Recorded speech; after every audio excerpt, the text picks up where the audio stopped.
Globe goes to Glenn Close, the White at 77. Glenn Close is finally revealing the shocking truth about her life. You have seen her on the big screen, but you don't know how she survived a cult, plane crash, and built her career with sheer grit. And that's only the beginning.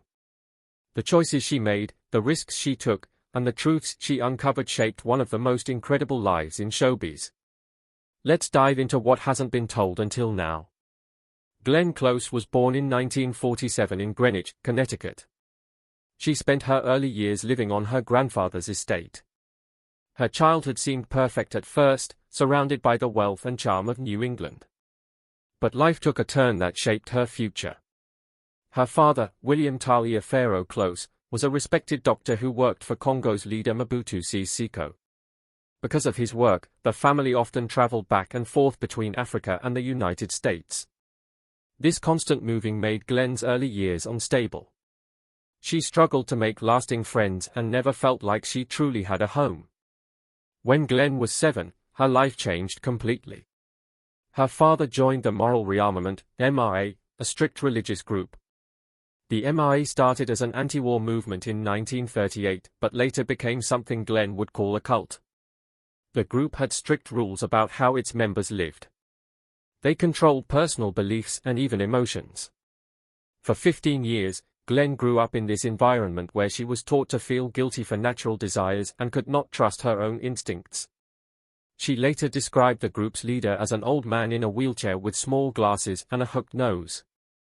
The MRA faced criticism from many, including the Catholic Church, which warned people not to join because of its controversial ideas. At age 27, Glenn found her way into professional theater, finally breaking free from her controlled upbringing. Her journey started in an unusual way. During her senior year of college, she called the theater department and asked for help with auditions. This bold decision led to her first role in a professional play, Love for Love, directed by Hal Prince. The show ran for just 24 performances, but it gave Glenn her first taste of freedom and artistic expression.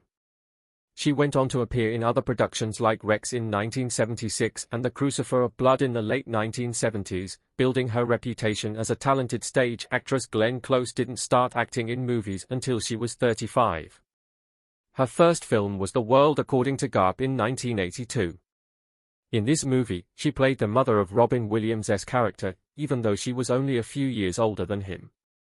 Her performance was so good that she got her first Oscar nomination. This role showed everyone how talented she was, even though she was new to movies. Before this, she had been performing on Broadway, so she already had a lot of acting experience. After her first movie, she became a big name in Hollywood very quickly.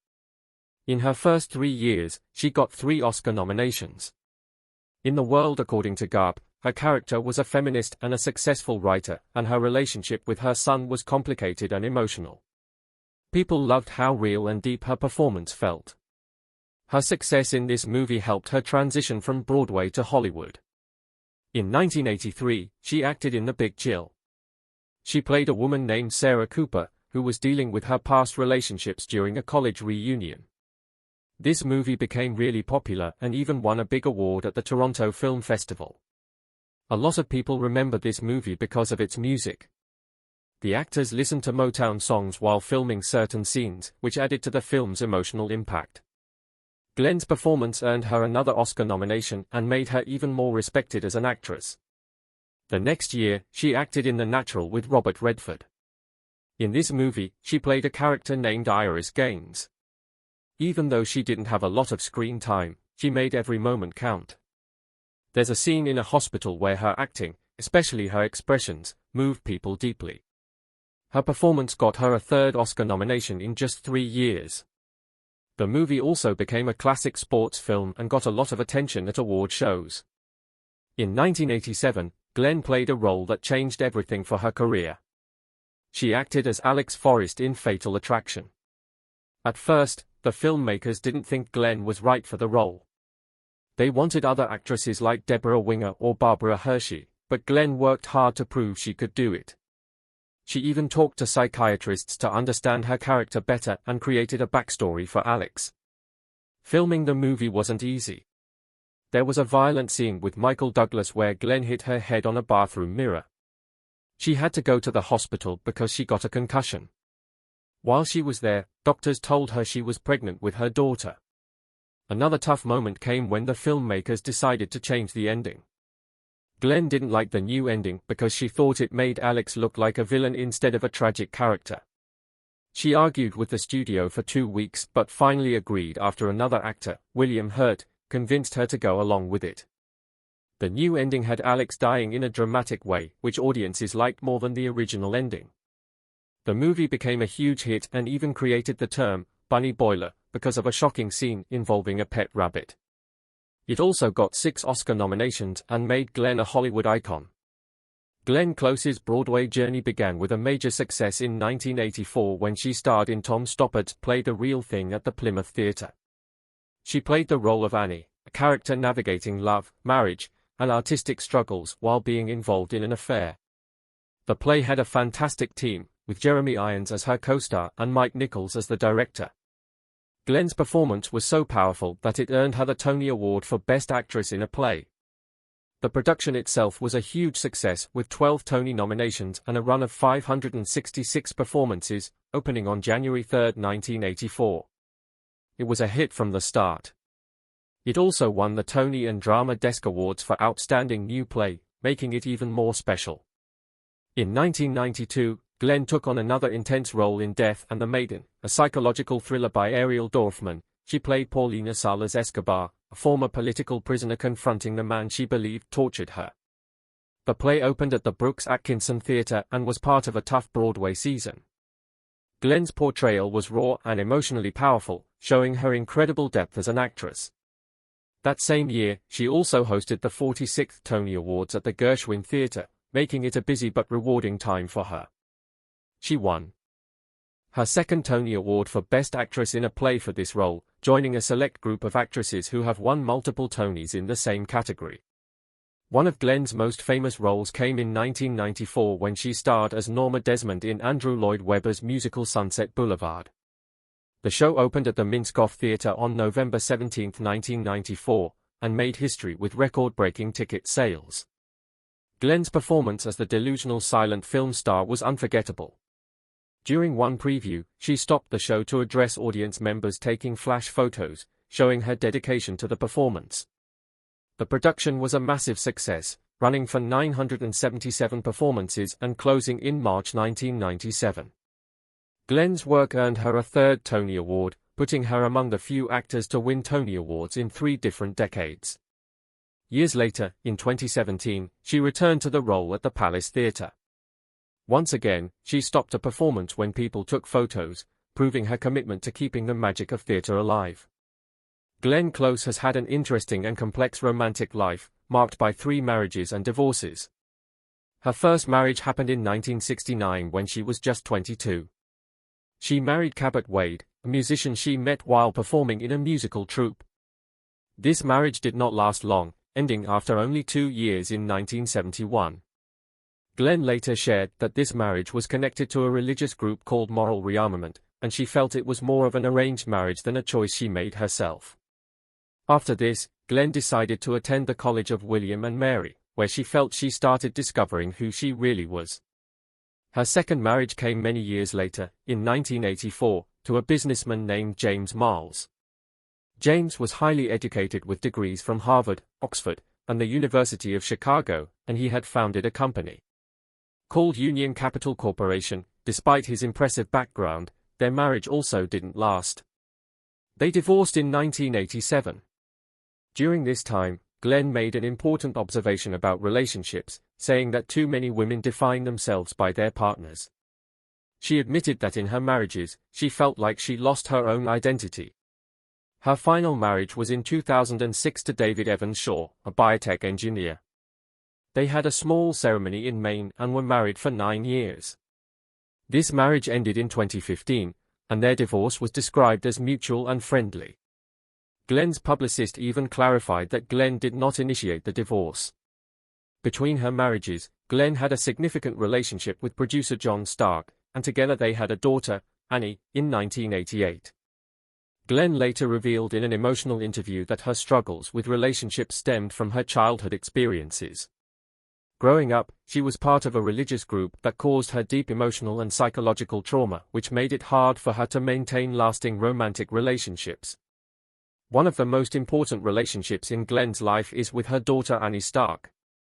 Annie was born on April 26, 1988, and grew up in suburban Bedford, New York, on the family estate called Beanfield. Despite Glenn's fame, Annie described her childhood as normal, thanks to her parents' efforts to keep her grounded. She loved being outdoors, spending time in nature and with animals. Annie even stayed close to her high school friends over the years. In 2018, she got married at the family estate. Annie followed her mother's footsteps into acting and worked closely with her on the film The Wife. In the movie, Annie played the younger version of Glenn's character. Glenn trusted Annie completely with this role and told her that her performance would shape the entire character's story. This professional connection deepened their already strong bond. Glenn considers Annie her closest confidant and often asks for her opinions on important matters. Glenn once said she admires Annie for being fiercer than she is and values the fresh perspective Annie brings in. In 2019, Glenn made a big decision to move to Bozeman, Montana. She chose to live on the funky north side of town, close to her sisters Jessie and Tina, because her sister Jessie was going through big trouble. Jessie Close lived with undiagnosed bipolar disorder for more than 50 years, facing intense manic episodes and deep depression. Her first psychotic break happened when she was 21 in Washington, D.C., where she saw a frightening hallucination of herself sitting on her own bed. Throughout her life, Jessie went through 5 failed marriages, battled substance abuse, and took dangerous risks. Her family thought she was just being wild and irresponsible, not realizing it was a serious mental health issue. In their wealthy Connecticut family, mental illness was misunderstood, and her struggles were seen as personal flaws. Jessie didn't get diagnosed until 2004 at the age of 51. By then, she had faced years of torment, including hearing voices that told her to kill herself over and over. These voices pushed her into extreme depression, which she described as beyond blackness. She often stayed awake for days, only to crash into unbearable sadness. Jessie's son, Kalen, also dealt with serious mental health challenges. He was diagnosed with schizoaffective disorder, which combines symptoms of schizophrenia and mood disorders. This created a clear link between their struggles, showing how mental illness ran in the family. Kalen spent nearly 2 years at Milan Hospital, the same place featured in Girl, Interrupted, before his condition stabilized. At first, Jessie blamed herself for Kalen's diagnosis, thinking she had passed her own flaws to him. But their shared experiences brought them closer. Today, they have a strong bond, and Kalen is often the first person Jessie calls when things get tough. His journey to recovery was so inspiring that when he shared his story with lawmakers in Washington, it helped change how mental health issues are viewed and supported. One of Jessie's darkest moments came on New Year's Eve in 2001. While her family was asleep, she thought about ending her life. She went to her husband's truck and considered using his gun. What stopped her was the thought of her children. She pictured their faces and realized the pain her death would cause them, calling it a lifelong curse. A couple of years later, in 2003, Jessie finally opened up to her sister Glenn about her constant suicidal thoughts.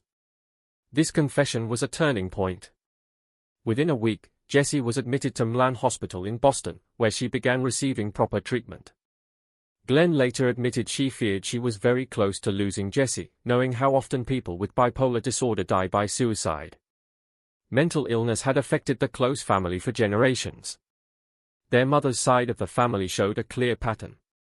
Their mother's uncle had schizophrenia, a half-uncle died by suicide, and their grandmother struggled with depression. Their mother, described as a mosaic of different traits, carried the genetic risk for mental illness and passed it down to Jessie, who then passed it to Kalen. This made Glenn realize she had to do something. She didn't want to just talk about it, she wanted to make a real difference.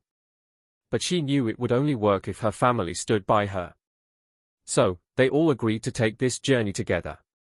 In 2010, Glenn took a big step and co-founded an organization called Bring Change to Mind, or BC2M for short. This group is all about breaking the stigma around mental health.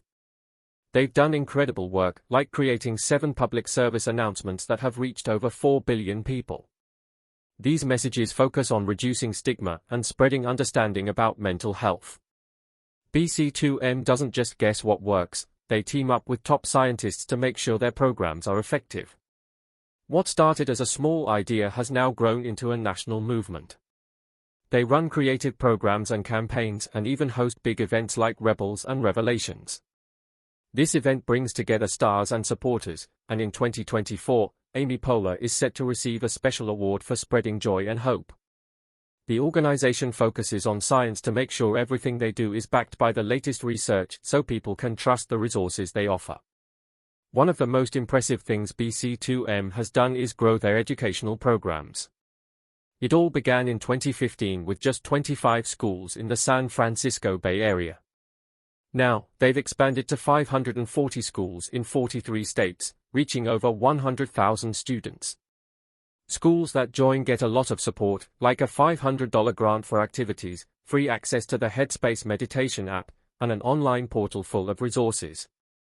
The program is making a real impact. A lot of students, over 61.5% of graduating seniors, said they want to work in mental health-related fields after being part of it. BC2M also takes the time to see how well their programs are working. They've held 52 small group discussions with student leaders and done detailed surveys. The results show students are learning more about mental health and changing how they think about it. Glenn Close's move to television changed her career in a big way. It started in 2005 with her role in The Shield. She was on the show for 13 episodes, and her performance impressed everyone, including FX executive John Landgraf. During a casual conversation, Glenn told him, "If you ever think of something in New York, let me know." This simple request led to her most famous TV role. Within a year, she was offered a part in Damages, and she accepted after reading the pilot script. Damages aired from 2007 to 2012, lasting 5 seasons on FX and DirecTV. The show was about big legal battles and had a complex, non-linear way of telling stories. Each season focused on one major case while also exploring the relationship between Glenn's character, Patty Hughes, and Ellen Parsons, played by Rose Byrne. Glenn's role as Patty, a tough and ruthless lawyer, was praised by critics and fans. She didn't know how the story would end, so she discovered the plot one episode at a time, just like the viewers. The show had an incredible cast, including Ted Danson, William Hurt, Martin Short, and John Goodman, which made it even more special. After Damages, Glenn returned to film with 2 major roles. In Albert Nobbs, 2011, she played a woman pretending to be a male butler in 19th-century Ireland. Glenn didn't just act in the movie, she also co-wrote the screenplay and contributed an original song. She had a deep connection to this character as she had played the role years earlier in a stage production and even won an Obie Award for it. Her next big movie was The Wife, 2017, which became one of her best-known works. The film was about a woman named Joan Castleman who questions her life choices while traveling to Stockholm with her husband, who is receiving a Nobel Prize. Glenn's performance was described as powerful and subtle, showing deep emotions without saying much. This role brought her many awards, including a Golden Globe, Screen Actors Guild Award, Independent Spirit Award, and Critics' Choice Movie Award. She was also nominated for an Academy Award and a BAFTA for the role. Glenn is now working on an exciting new project for Netflix called Remarkably Bright Creatures. The film is based on a best-selling book and tells the story of a widow who works as an aquarium janitor and becomes friends with a giant Pacific octopus. The project has big names attached to it, including Sally Field in the lead role and Olivia Newman as the director. Netflix, which had success with the octopus-themed documentary My Octopus Teacher, is producing this movie. Glenn continues to choose deep, character-driven stories that captivate audiences.